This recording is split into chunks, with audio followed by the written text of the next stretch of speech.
All right, today we're jumping right into one of the most critical, most volatile strategic spots on the entire globe, the Strait of Hormuz. We're going to unpack Iran's fascinating and frankly really clever naval strategy. Now, this isn't about winning a conventional head-to-head war against a superpower. No, it's something different. It's a strategy designed to control the very flow of the world's economy from a tiny contested strip of water. Think of it like a high-stakes geopolitical chess match, and we're about to look at every single move. Let's get into it. So first, let's just make sure we're all on the same page about the stakes here, because they are absolutely massive. This isn't just some random shipping lane. You're looking at more than a fifth of the entire planet's daily oil supply, and about a third of all the liquefied natural gas that travels by ship. All of it, every last drop in cubic foot, has to squeeze through this one single channel. That's the energy that powers China's factories, heats homes in Europe, and keeps the supply chains running in Japan and South Korea. It is, and this is no exaggeration, the jugular vein of the global economy. Any problem here isn't a local issue, it's an instant global crisis. And what makes this vital artery so incredibly vulnerable? It's just simple geography. At its skinniest point, the actual shipping lane in the strait is only 21 miles wide. I mean, that's shorter than running a marathon. This single geographic fact is the key to understanding this entire military situation. Out in the open ocean, a huge navy with its aircraft carriers is the king of the sea. But in a tight, crowded space like this, the rules of the game just completely change. Suddenly, being big can be a disadvantage, and knowing the local terrain like the back of your hand becomes your ace in the hole. And that geography, right there, creates the central problem that has kept Iranian military planners up at night for decades. I mean, just put yourself in their shoes for a second. Your biggest potential rival is a global superpower, a country that can park multiple aircraft carriers off your coast, and each one of those carriers has more air power than most countries have in their entire air force. So the question is, how do you even begin to defend yourself against that? How do you protect your own coast, your ports, and your own economic lifelines against that kind of overwhelming force? Well, the answer is you just don't play their game. A straight-up naval battle, destroyer versus destroyer, fighter jet versus fighter jet, Iran knows that's a fight they can't win. So their goal had to be completely different. It's not about winning in the traditional sense. It's about deterrence. It's about making the price of attacking them so incredibly painful, so politically and economically costly, that even a superpower would look at the situation and say, you know what? It's just not worth it. The whole strategy is to turn the geography of the Persian Gulf from a liability into their most powerful weapon. So, to solve this very unique problem, Iran came up with a really unusual solution, something you don't really see anywhere else in the world. They basically created two completely separate navies. And I mean separate. They have their own command structures, their own boats and weapons, their own zones to operate in, and totally different ideas about how to fight. It's a pretty wild approach to a complex problem. The easiest way to get your head around this dual structure is with an analogy. So on one hand, you've got the regular Iranian Navy, what they call the Artesh. Think of this as the shield. Its job is conventional stuff. It operates out in the open waters of the Indian Ocean. It does diplomatic port visits. It projects a pretty traditional kind of naval power. But then you have the other Navy, the Islamic Revolutionary Guard Corps Navy, or the IRGC, and this is the scalpel. Its one and only focus is the tight, cluttered waters of the Persian Gulf. And its playbook isn't about conventional sea battles. It's all about asymmetric warfare. It's the sharp, precise, unconventional weapon designed specifically for that Hormuz choke point. And this map, it just shows you perfectly how the IRGC is custom-built for its job. You can see how they've carved up the entire Iranian coastline inside the Gulf into these little operational districts. I mean, this isn't the setup of a navy that's planning to sail around the world. This is a coastal defense force through and through, designed for total, granular control of its home turf. Every local commander knows their little patch of water intimately, every island, every cove, every current. This lets them use that incredibly complex coastline to hide, to resupply, and to launch surprise attacks. Now you might be thinking, wait, two separate navies that compete for money and influence? That sounds inefficient. And sources do point that out. But this isn't a mistake. It's actually a key feature of their strategy. This structure allows Iran to show two different faces to the world. It can send out the Artesh, the shield, to do normal Navy stuff and play diplomat, while keeping the scalpel, the aggressive and highly ideological IRGC, held back in the Gulf, ready to fight on its own terms. Okay, so let's get into the details. How does this all actually work on the water? What does the scalpel really do? What's in this playbook for a guerrilla navy? The entire strategy is built around one powerful idea: asymmetric warfare. It's a simple concept, but it's profound. You don't try to match your enemy's strength for strength. You don't build a bigger aircraft carrier to fight their aircraft carrier.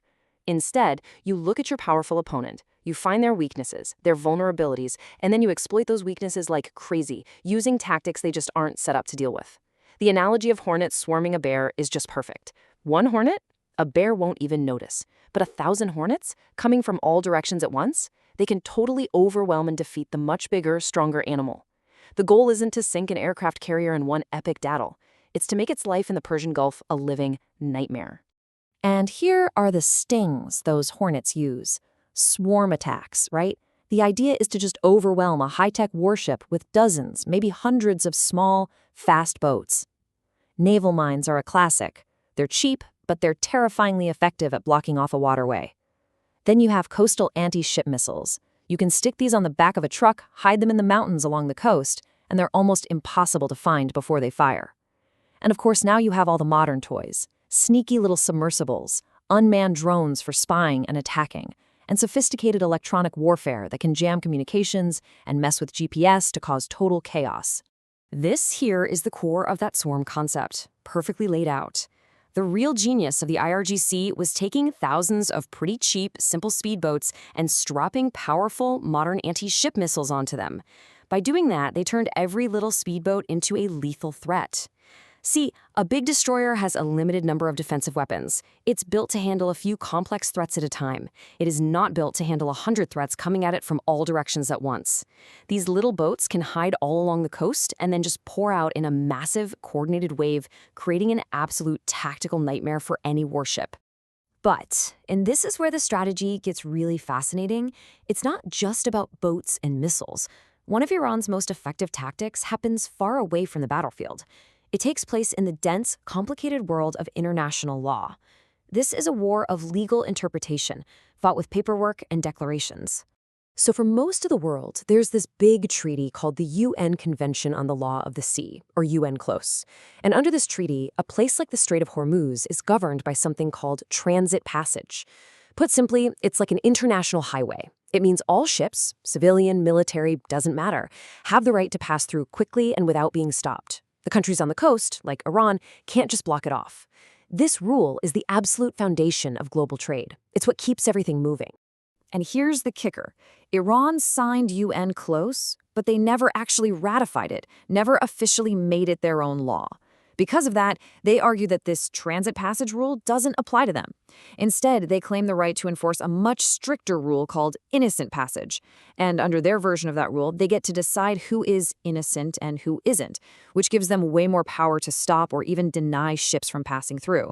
This creates this constant legal argument, a gray zone that Iran uses to its advantage, letting them harass ships while claiming they're just following their own interpretation of the law. So when you put it all together, this unique military setup and this contested legal position, it lets Iran play a really clever game. It's less about a dramatic all-out blockade and more about a flexible, escalating series of actions. Analysts call it the sliding scale of disruption. It's a strategy that lives in that gray zone, where you can turn the pressure up or down to get what you want without clearly starting a war. So at the low end of the scale, you just see them increase their presence. More patrols, big naval exercises on the news. It's just a way of saying, hey, we're here, we're watching. Then they can dial it up to a medium level, maybe start using electronic warfare to make navigating a headache. Then it can escalate to high-level harassment, IRGC speedboats buzzing commercial tankers, or maybe laying a few mines just to make everyone nervous. And at the top of this gray zone strategy, they could try to roll out a vetting system, basically saying every ship needs to get their permission to pass. That's a blockade in all but name. And the real goal behind all of this is incredibly subtle.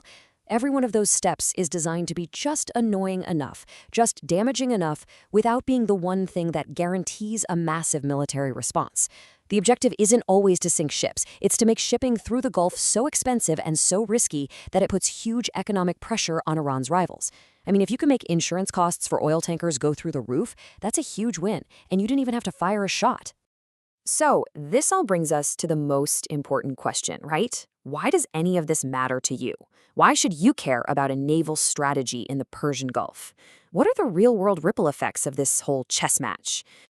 Well, this chart says it all. The biggest customers for the energy coming through Hormuz are the industrial engines of Asia. We're talking China, India, Japan, and South Korea, plus a huge chunk of Europe.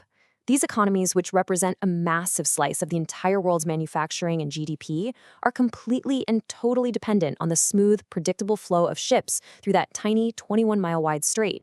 The bottom line here is unavoidable. A serious conflict, or even just a long period of high-level disruption in the Strait of Hormuz, is not a local problem. It is a global economic crisis waiting to happen.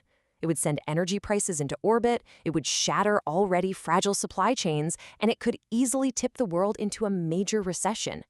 The stability of this one single waterway is directly tied to the economic health of billions of people all over the world.